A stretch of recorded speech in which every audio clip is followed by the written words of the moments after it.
Friends, कैसे हैं आप? आई होप आप सब सही होंगे और अपने एग्ज़ाम की अच्छे से प्रिपरेशन कर रहे होंगे।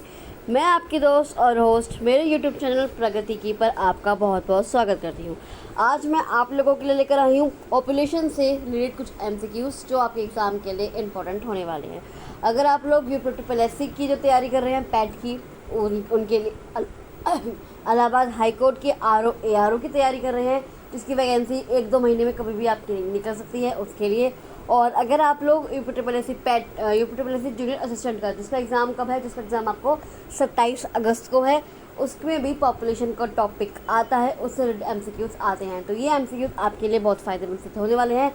तो इन एमसीक्यूज़ को ज़रूर देख लीजिएगा। इस वीडियो को ज़्यादा से ज़्यादा शेयर कर दीजिए ताकि और लोग भी मेरे साथ उड़ सके और लोगों को भी इन एमसीक्यूज़ का फ़ायदा हो। तो आइए ये एमसीक्यूज़ की सीरीज़ हम स्टार्ट करते हैं। तो हमारा पहला क्वेश्चन है, निम्नलिखित में से कौन सा राज्य 2011 की जनसंख्या के आधार पर तीसरी रैंक पर आता है? मैं आपको बता देती हूँ, जो हमारी लास्ट जनगणना हुई थी वो हमारी हुई थी, कब हुई थी हमारी लास्ट जनगणना? 2011 में हुई थी हमारी लास्ट जनगणना, जो थी हमारी 15वीं। कौन सी थी? 15वीं जनगणना थी हमारी, 2011 में हुई थी 15वीं जनगणना। तो उसके आधार पर हमें बताना है कि जो कौन सा इनमें से कौन सा राज्य है जो तीसरे नंबर पर आता है। तो तीसरे नंबर पर आपका राज्य जो आता है वो आता है आपका बिहार। कौन सा? बिहार। अब आप कहेंगे कि पहले नंबर पर कौन सा आता है, तो मैं आपको इसी से रिलेटेड कुछ फैक्ट्स बता देती हूँ, इसी से डिटेल्स बता देती हूँ। जो आपका फर्स्ट नंबर पर आता है वो है आपका उत्तर प्रदेश। कौन सा? उत्तर प्रदेश। उत्तर प्रदेश की जो जनसंख्या है वो सबसे ज़्यादा है। दूसरे नंबर पर कौन आता है? दूसरे नंबर पर आपका आता है महाराष्ट्र। तीसरे नंबर पर आपका बिहार। तीसरे नंबर पर आता है आपका बिहार। चौथे नंबर पर जो आता है वो है आपका पश्चिम बंगाल। कौन सा? पश्चिम बंगाल आपका आता है चौथे नंबर पर। पाँचवें नंबर पर जो आता है आपका आंध्र प्रदेश। कौन सा? आंध्र प्रदेश आता है आपका पाँचवें नंबर पर। और छठे नंबर पर जो आता है वो है आपका मध्य प्रदेश। कौन सा? मध्य प्रदेश। तो यह आपके टॉप 6, आप नंबर वाइज इन्हें याद कर लीजिएगा, क्योंकि क्वेश्चंस में या तो ये आपसे ये पूछ लिया जाएगा कि सर्वाधिक जनसंख्या वाले राज्य कौन से हैं 2011 की जनसंख्या के आधार पर। जो सर्वाधिक जनसंख्या वाले हैं उनमें आता है नंबर 1 पर उत्तर प्रदेश, 2 पर महाराष्ट्र, तीसरे पर बिहार, चौथे पर पश्चिम बंगाल, पाँचवें पे आंध्र प्रदेश और छठे पर मध्य प्रदेश। तो इस क्वेश्चन का आपका आंसर है option D, Bihar. Next question, निम्नलिखित में से कौन सा राज्य है जो 2001 की जनसंख्या के आधार पर पहली रैंक पर आता है? अब जो 2011 में जो जनसंख्या हुई थी वो तो हमारी आखिरी थी। जो हमारी 2001 में भी जनसंख्या की जनगणना हुई थी 2001 में भी। तो जो 2001 की जो जनसंख्या थी, 2001 की जो जनसंख्या थी वो कौन सा राज्य था जो पहले नंबर पर आया? वो कौन सा है? वो आपका उत्तर प्रदेश। कौन सा है? वो है आपका उत्तर प्रदेश। मतलब 2001 में भी उत्तर प्रदेश पहले नंबर पर था और 2011 में भी उत्तर प्रदेश पहले नंबर पर ही आता है। इस क्वेश्चन का आपका आंसर है option B, Uttar Pradesh. Next question पे आते हैं, ये नारा हमारी जनगणना हमारा भविष्य। कौन सा नारा है? ये नारा जो है हमारी जनगणना हमारा भविष्य, ये कौन से जनगणना का नारा है? तो ये है आपकी 15वीं जनगणना का नारा। जो हमारी 15वीं जनगणना हुई थी 2011 में, उसमें ये नारा बोला गया था, हमारी जनगणना हमारा भविष्य। तो इस क्वेश्चन का आपका आंसर है ऑप्शन सी, 15। नेक्स्ट क्वेश्चन पे आते हैं, निम्नलिखित में से किस वर्ष में कानपुर जिले में 10 लाख नगर बने?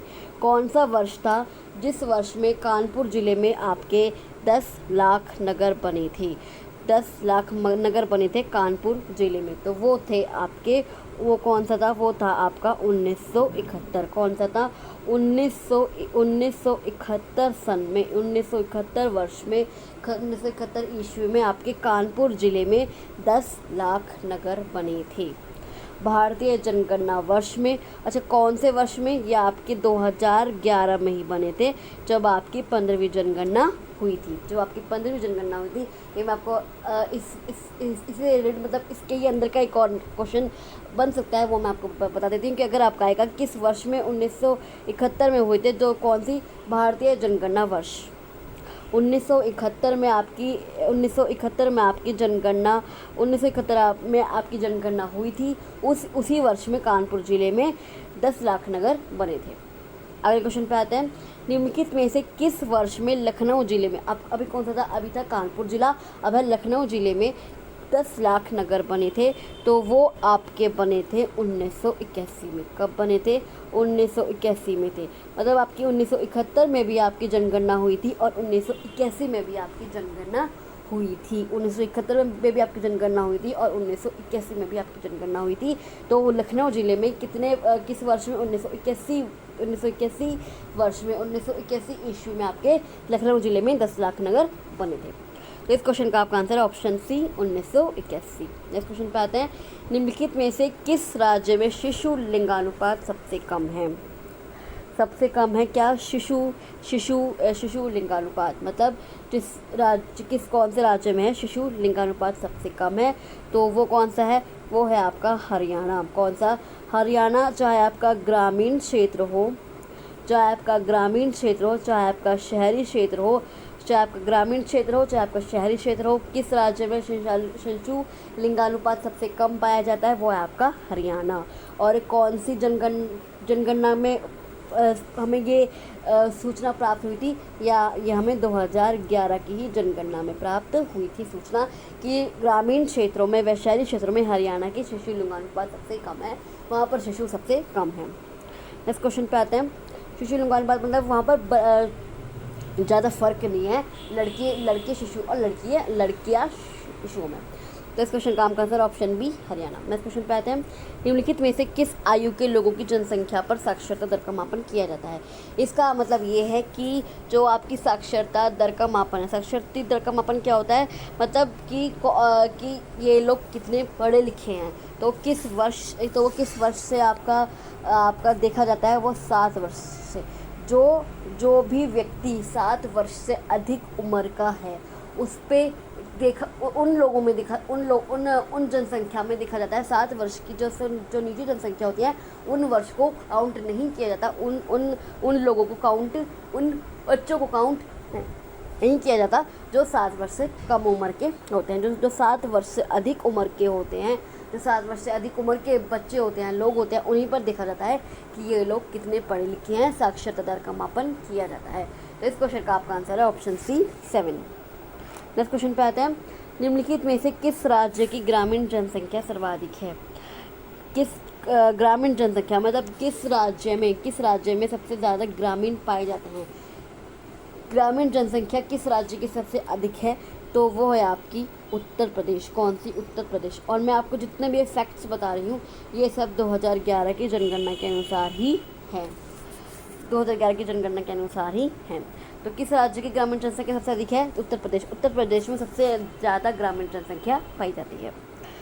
नेक्स्ट क्वेश्चन पे आते हैं, निम्नलिखित में से किस विश्व जनसंख्या दिवस कब मनाया जाता है?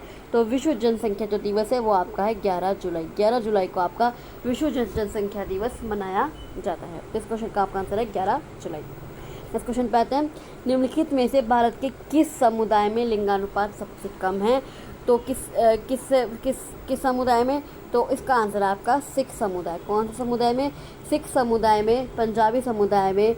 जो आपके सिख समुदाय होते हैं, जो सिख समुदाय है, उस समुदाय में लिंगानुपात सबसे कम है। मतलब ज़्यादा फर्क नहीं है महिलाओं और पुरुषों में। जो जेंट्स हैं और लेडीज़ हैं उनमें ज़्यादा फ़र्क नहीं है, उनके अनुपात में ज़्यादा फ़र्क नहीं है। उन सबसे कम फ़र्क है किस समुदाय में? आपके सिख समुदाय में। इस क्वेश्चन का आपका आंसर ऑप्शन है सिख समुदाय। नेक्स्ट क्वेश्चन पे आते हैं, निम्नलिखित में से यूपी की जनसंख्या भारत की जनसंख्या के कितने प्रतिशत है? कितने प्रतिशत है मतलब जो आपकी पूरे भारत की जो जनसंख्या है उसका कितना % हिस्सा यूपी में रहता है? तो वो है आपका 16.51 16.51% है केवल उत्तर प्रदेश में अगर पूरे भारत की जनसंख्या को मिला दिया जाए तो केवल 16.51% ही लोग रहते हैं उस जनसंख्या का उत्तर प्रदेश में। इस क्वेश्चन का आपका आंसर है ऑप्शन सी 16.51%। इस क्वेश्चन पे आते हैं, निम्नलिखित में से किस राज्य में साक्षरता दर सबसे कम पाई जाती है? किस राज्य में आपकी साक्षरता दर सबसे कम, कौन सा राज्य है? तो वो है आपका बिहार। कौन सा? बिहार। मतलब बिहार के जो लोग हैं वो सबसे कम पढ़े लिखे होते हैं। ये आप ये मत समझिएगा कि मैं कुछ कमेंट कर रही हूँ, कुछ कर रही हूँ, ऐसा कुछ भी नहीं है। मैं केवल एक फैक्ट्स बता रही हूँ जो 2011 की जनसंख्या के आधार पर निकाले गए हैं कि जो साक्षरता दर है वो सबसे कम कहाँ पर है? वो सबसे कम आपकी बिहार में है। नेक्स्ट क्वेश्चन पे आते हैं, निम्नलिखित में से किस राज्य में सबसे अधिक लिंगानुपात है? किस राज्य में सबसे अधिक लिंगानुपात? वो है आपकी केरल में। केरल में आपकी पुरुष और स्त्री, जेंट्स और लेडीज़ का जो अनुपात है वो सबसे ज़्यादा है, तो इस क्वेश्चन का आपका आंसर है ऑप्शन सी केरल में आपका स्त्री और पुरुषों में सबसे ज़्यादा फर्क है, तो सबसे अधिक लिंगानुपात वो आपका केरल में है। नेक्स्ट क्वेश्चन पे आते हैं, निम्नलिखित में से विश्व की जनसंख्या का कितने प्रतिशत भाग भारत में रहता है? अभी हमने उत्तर प्रदेश का देखा था 16.51% भाग तब भारत में। अब है जो पूरे वर्ल्ड की जनसंख्या है, जो पूरे विश्व की जनसंख्या है, जो वर्ल्ड की पॉपुलेशन है, उसका कितने % भाग भारत में रहता है? तो वो आपका रहता है तो